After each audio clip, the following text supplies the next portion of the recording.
Movie start होते ही हमें lake के नजदीक एक घर दिखाई देता है जिसमें एक मैरिड कपल रह रहा होता है। उस वक्त आधी रात गुजर चुकी होती है। तब एक लेडी अपने रूम में सो रही होती है, लेकिन उसका हस्बैंड बाहर ड्रिंक कर रहा होता है। उस आदमी को देखकर ऐसा लग रहा था कि जैसे वो बहुत ज्यादा डरा हुआ हो। वो एक पेंटिंग को काफी देर से बड़े गौर से देख रहा होता है। फिर कुछ देर के बाद वो मिरर के सामने आकर खड़ा हो जाता है और शीशे में अपना सर मारता है, जिससे उसे काफी चोट लगती है। जब उसकी वाइफ को ये आवाजें सुनाई देती हैं, तब वो जाग जाती है और उसे देखने नीचे आ जाती है। उसका हस्बैंड बहुत अजीब कंडीशन में होता है। वो उसे भी एक आयरन स्टिक से मार डालता है। फिर काफी साल गुजर चुके होते हैं और एक बार फिर हमें एक फैमिली दिखाई देती है और ये फैमिली काफी हैप्पी फैमिली होती है। इस फैमिली में हस्बैंड वाइफ जो कि अपनी लाइफ बहुत खुशी खुशी स्पेंड कर रहे होते हैं, जिसमें लड़के का नाम एडम और लड़की का नाम लिसा होता है। बेसिकली एडम एक मैथमेटिक्स प्रोफेसर होता है। अभी कुछ अरसा पहले ही एक यूनिवर्सिटी से उसे बहुत ही अच्छी जॉब ऑफर होती है, जिसकी सैलरी भी काफी अच्छी होती है और साथ में वो लोग उसे रहने के लिए एक खूबसूरत सा घर भी प्रोवाइड करते हैं, जिससे वो काफी खुश होता है। फिर वो लोग सिटी से टाउन उस घर में आकर शिफ्ट हो जाते हैं। दूसरी तरफ मेलिसा प्रेग्नेंट होती है, जिसकी वजह से वो दोनों बहुत खुश होते हैं। इस बात को लेकर उन दोनों के दरमियान काफी डिस्कशन होती रहती थी कि वो बेबी बॉय होगा या फिर गर्ल। अगर बेबी बॉय हुआ तो उसका नाम एडम जूनियर रखा जाएगा और अगर बेबी गर्ल तो उसका नाम लिजा जूनियर। वो लोग अपनी लाइफ में बहुत खुश होते हैं और मजीद इस घर की वजह से। उनका घर बहुत ही खूबसूरत और काफी बड़ा होता है और वो लोग अपने बेबी के लिए उसका रूम भी चूज कर लेते हैं। और उसी दिन लिसा की बहन बिकी ने उनके लिए एक गिफ्ट भेजा होता है और उसमें एक माइस्टीरियस बॉक्स होता है। एडम उस बॉक्स को ओपन करने की काफी कोशिश करता है, लेकिन वो उसे नहीं खुलता, जिससे वो उन्हें लगता है कि शायद बिकी ने उनके साथ कोई मजाक किया हो। मगर फिर भी वो उस बॉक्स को रख लेते हैं और अगले दिन एडम अपने काम पर चला जाता है। लेकिन जाने से पहले वो लिसा को कुछ इंस्ट्रक्शन देता है कि वो अपना ख्याल रखेगी और वो वेट भी नहीं उठाएगी, खास तौर पर बेबी क्रिब, क्योंकि अभी तक उन्होंने बेबी के रूम की सेटिंग नहीं की थी। और वो ये भी कहता है कि हम दोनों मिलकर उसे सेट कर लेंगे। लेकिन जब एडम चला जाता है तब लिसा खुद को बहुत ज्यादा बिजी कर लेती है। वो बेबी रूम की काफी सेटिंग कर लेती है, इवन के बेबी क्रिब को भी, क्योंकि उसे नहीं लग रहा था कि वो क्रिब इतना हैवी है। फिर उसका जहन उस बॉक्स की तरफ जाता है जो एडम से ओपन नहीं हुआ था। और यहाँ पर एक अजीब चीज ये होती है कि लिसा से वो बॉक्स इजीली खुल जाता है और जब वो उसे ओपन करती है तो वो बिल्कुल खाली होता है। फिर वो उस बॉक्स को रख देती है और वॉक पर चली जाती है। तब उसे एक औरत नजर आती है जो रो रही होती है और उसकी बॉडी पर भी ब्लड लगा होता है और वो बार बार एक ही लफ्ज बोल रही थी कि मैंने अपने बच्चे को खो दिया है। उसकी ये हालत देखकर लिजा उसकी हेल्प करना चाहती थी, लेकिन वो लिजा को देखकर अजीबो अजीब बातें करना शुरू कर देती है। वो उसे कहती है कि जो बच्चा तुम्हारे पेट में है वो तुम्हारा नहीं रहेगा, वो उसे ले जाएगा और लोग भी तुमसे डरना शुरू कर देंगे। और ये भी कहती है कि तुम अपने बच्चे को बचा नहीं सकोगी। ये बातें सुनकर लिजा काफी डर जाती है और वो वापस घर आ जाती है। फिर वो एडम को कॉल करती है और सारे इंसिडेंट का उसे बताती है। लेकिन उस दिन से लिसा के साथ अजीबोगरीब होना शुरू हो जाता है। उसे बेबी रूम से किसी बच्चे की रोने की आवाजें आती हैं। फिर हालात को समझने के लिए वो ऊपर जाकर देखती है, तो जो चीज वो देखती है उसे देखकर काफी हैरान हो जाती है। वो देखती है कि बेबी क्रिब में एक बच्ची लेटी हुई है। उसे कुछ समझ नहीं आ रही होती कि ये क्या हो रहा है, क्योंकि ये कोई ख्वाब नहीं होता बल्कि हकीकत होती है। और फिर जैसे ही वो उस बच्ची को गोद में उठाती है तब उसका चेहरा अचानक से बदल जाता है और इसके बाद लिजा अपने होश खो बैठती है। और शाम को जब एडम घर वापस आता है तो वो देखता है कि लिजा काफी जख्मी हुई है और उसका काफी खून भी निकल चुका होता है। वो फौरन उसे हॉस्पिटल लेकर जाता है। फिर लिजा तो बच जाती है, लेकिन उसका मिसकैरेज हो जाता है। और इससे भी ज्यादा अफसोसनाक बात ये होती है जब डॉक्टर उसे बैड न्यूज सुनाती है कि लिसा अब कभी भी मां नहीं बन सकेगी और शायद उसका मिसकैरेज कोई हैवी चीज उठाने से हुआ है, जिससे एडम को ये लगता है कि शायद ये बेबी क्रिब की वजह से हुआ। और उसने लिसा को मना किया था, लेकिन उसने उसकी नहीं मानी। ये बात सुनकर लिसा की बहन बीकी भी उनके घर आती है और वो ये डिसाइड करती है कि वो कुछ दिन लिसा के साथ ही रहे ताकि लिसा जल्दी से अपनी नॉर्मल हालत में वापिस आ जाए। इस वाकये के बाद एडम कई मर्तबा लिसा से ये पूछने की कोशिश करता है कि ऐसा क्यों हुआ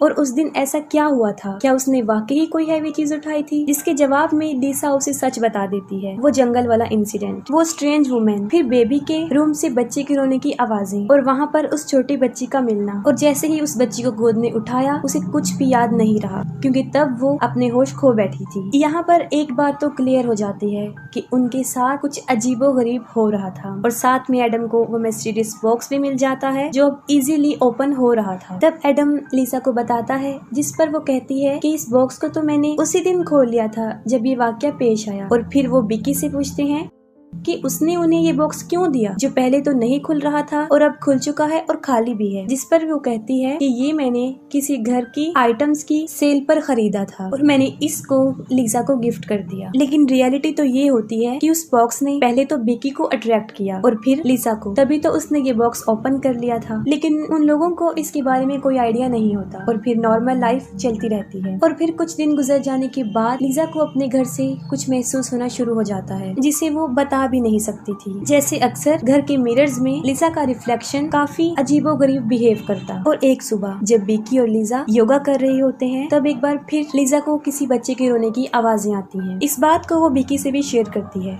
वो काफी डर जाती है और फिर से चेक करने बेबी के रूम में चली जाती है। और इस बार फिर बेबी क्रिब में एक बच्ची लेटी होती है, लेकिन अब वो पहले से बड़ी हो चुकी होती है। और अजीब बात तो ये होती है कि वो सिर्फ लिसा को नजर आ रही होती है, बिकी को नहीं।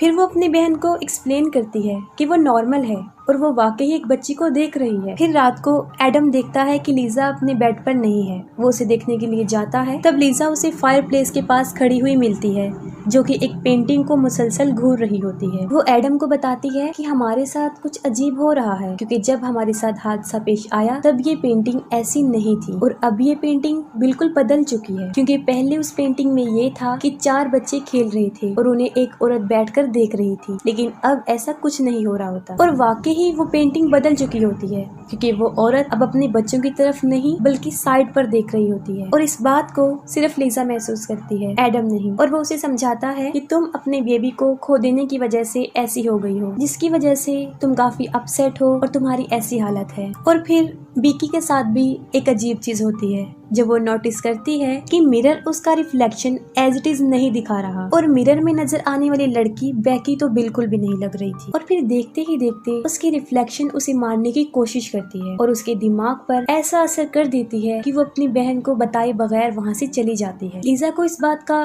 बुरा तो लगता है, लेकिन ये उसके लिए कोई नई चीज नहीं थी, बल्कि ऐसे इंसिडेंट तो उसके साथ हो रहे थे। और साथ में उसे हमेशा एक छोटी बच्ची भी दिखाई देने लगी जो उसे मामा कहती थी। लिसा इन सब से तंग आ चुकी होती है। वो एडम को कहती है कि हमारे इस घर में कुछ अजीब है, जैसे कि और वो इवल पावर्स हैं। और फिर वो कहती है कि आपकी यूनिवर्सिटी में एक प्रोफेसर डॉक्टर क्लार्क हैं जो कि एक अबनॉर्मल रिसर्चर हैं। शायद वो हमारी मदद कर सकते हैं, क्योंकि लिसा काफी डरी होती है। और एडम उसकी बात मानकर डॉक्टर क्लार्क से मिल लेता है, क्योंकि एडम तो इन बातों पर बिलीव नहीं रखता था। और वो डॉक्टर क्लार्क को कहता है कि वो लिसा का शक दूर करे। और जब डॉक्टर क्लार्क उनके घर में आते हैं तो उन्हें काफी अजीब चीजें महसूस होती हैं। असल में डॉक्टर क्लार्क बचपन से ही ब्लाइंड होते हैं, लेकिन उनके पास एक एबिलिटी भी थी। वो बचपन से ही पैरानॉर्मल चीजों को महसूस कर सकते हैं। और वो लिसा को कहता है कि जो भी तुम लोगों के साथ हो रहा है उसकी वजह ये घर नहीं है बल्कि कुछ और ही है। और फिर उसे उस मिस्टीरियस बॉक्स के बारे में पता चलता है। और फिर वो ये बात समझ जाते हैं कि एक अननोन इविल पावर थी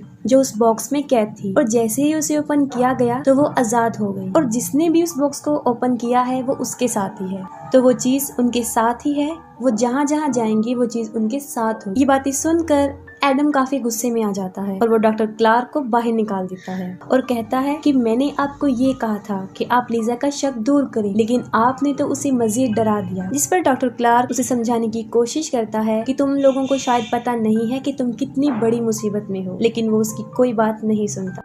फिर उसी ही रात एडम के साथ कुछ होना शुरू हो जाता है जब उसे एक औरत और एक ओल्ड लेडी नजर आती है। वो दोनों उसे काफी डरा देती हैं और अब तो एडम को पूरा यकीन हो जाता है और वो फिर से डॉक्टर क्लार्क को अपने घर में बुला लेता है। और तब डॉक्टर क्लार्क उनकी मदद करने की कोशिश करता है। अपने इस रिसर्च से उन्हें पता चलता है कि सब कुछ जो पैरानॉर्मल एक्टिविटीज हो रही हैं वो इस घर की वजह से बिल्कुल भी नहीं है, और इस सब की होने की वजह वो बॉक्स था, क्योंकि उस बॉक्स में एक अननोन इविल एंटिटी होती है जिसका कोई वजूद तो नहीं होता, और ये काफी टाइम से इस दुनिया में रह रही थी, और इसका मकसद सिर्फ अनबॉर्न बेबी का शिकार होता है, यानी बच्चे को इस दुनिया में आने से पहले ही मार देता है। और उसकी बहुत बड़ी मिसाल लीजा थी, उसके साथ भी यही हुआ था, और लीजा के साथ कोई वाकया पेश नहीं आया होता, बल्कि उसके साथ ये सब कुछ करने वाली वो इविल एंटिटी थी। यानी हमने देखा कि एडम और बेकी ने उसे खोलने की कोशिश की, लेकिन वो सिर्फ लीजा से ही ओपन हुआ। मीन्स ये बॉक्स सिर्फ प्रेग्नेंट औरतों से ही खुलता है। बाहर आते ही उस बच्चे को वो मार देता है, और जो बच्चे उसे नजर आते थे वो कोई और नहीं था, बल्कि वो उसकी अनबॉर्न बेबी की टाइप्स थी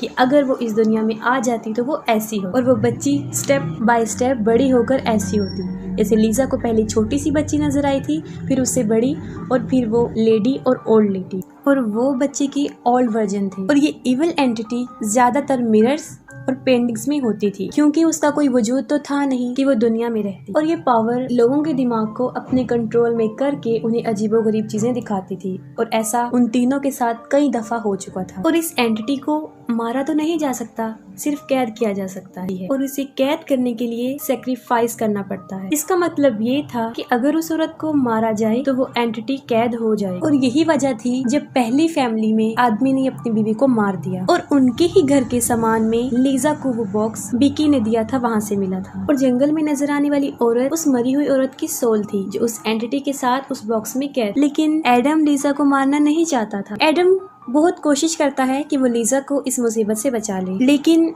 ये एंटिटी लोगों को हिप्नोटाइज करती है और लोगों को एक दूसरे से मरवाती है। अब एडम भी हिप्नोटाइज हो चुका होता है, और वो उस आदमी की तरह लीजा को मार डालता है, और वो एंटिटी फिर से उस बॉक्स में कैद हो जाती है, और एडम जेल चला जाता है। और जाने से पहले वो बॉक्स को बिकी को देता है, और अब ये सब कुछ बिकी के साथ होने वाला था, क्योंकि वो भी प्रेग्नेंट। और इसी के साथ मूवी भी एंड हो जाती है।